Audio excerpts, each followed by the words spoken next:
You're listening to Everyday Superpower, the place where you can learn about body language, non-verbal communication. Hey, we had a splash of verbal communication in there as well, people.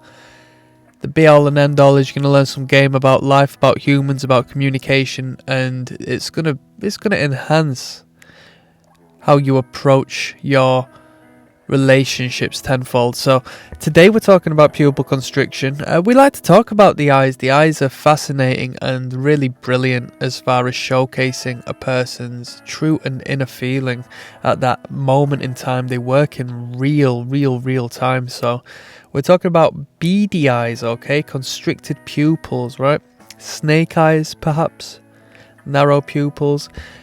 To put a long story short, when the eyes or when the brain perceives something that it doesn't like, the constriction will happen in real time. We'll see the pupils go smaller. They will shrink. It's really brilliant to see. I mean, if you have a significant other or someone who you can really get close to in that fashion, I would recommend you stare into their eyes and, it doesn't have to be deep, but reference something that they dislike and watch or perform in a manner that they don't enjoy. If they find something cringy, and just watch their pupils constrict to tiny little holes. It's really fascinating. So it indicates that the individual isn't stimulated in a positive manner by what they're seeing or thinking about.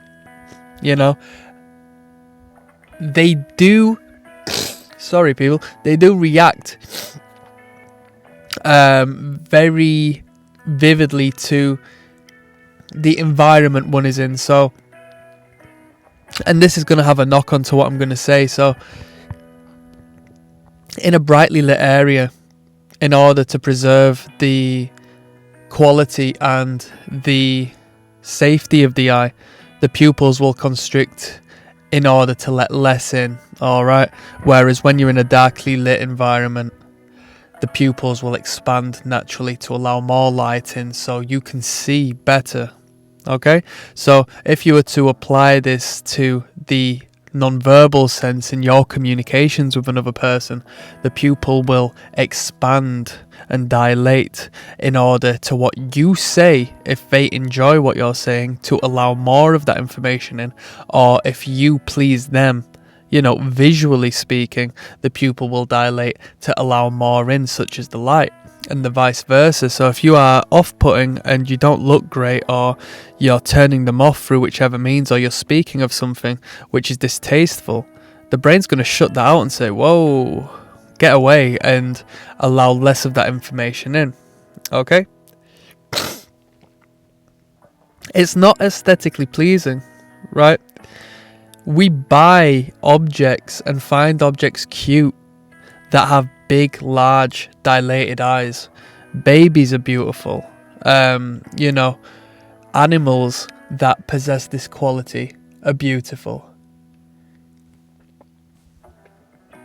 The toys we purchase for each other, including for children and so forth, they all have large eyes with big, open, dilated pupils. We don't buy objects and items or find attraction to those which have constricted eyes. We save them for the bad guys and the demonic horror film-esque entities we find in the films and in entertainment and so forth, don't we?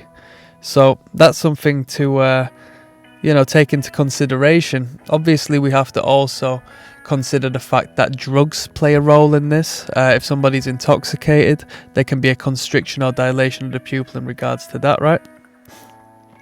So let's move on forwards. The pupils, as I stated, react to arousal, yeah? They react to fear. They react to attraction.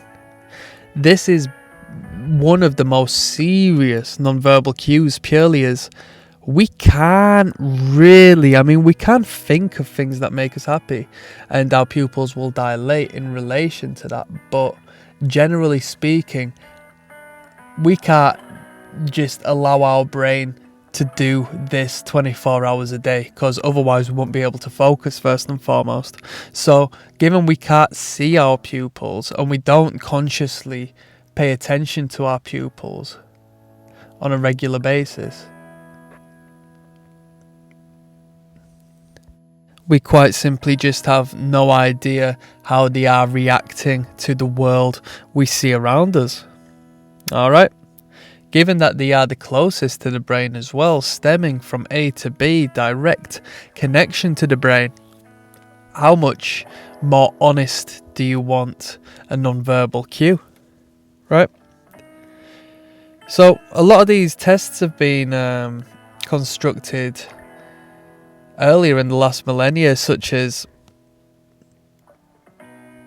placing people of certain sexual preferences in rooms as to which they would watch pornographic content, nudity of those of the sex they profess to like and those of the sex they don't.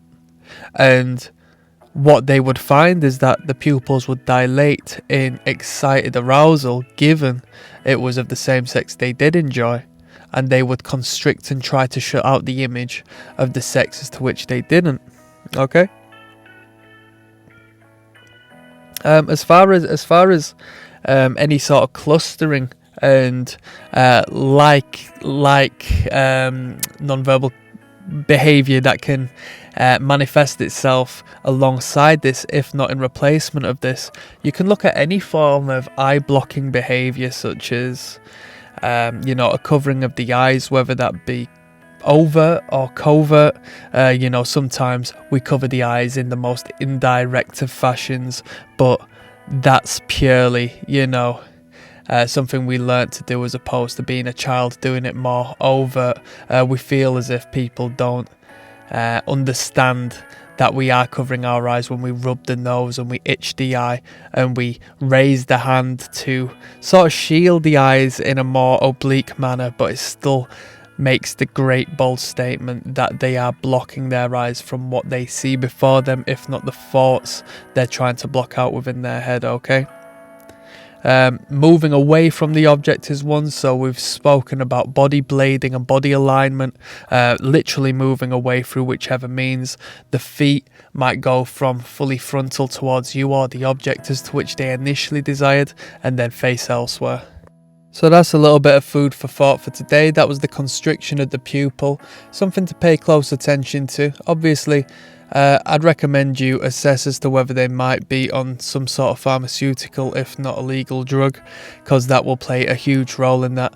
Assess the environment and the situation as to which they are within, and then go from there. See how your relation progresses and adapts, and the pupil, reflecting off of that.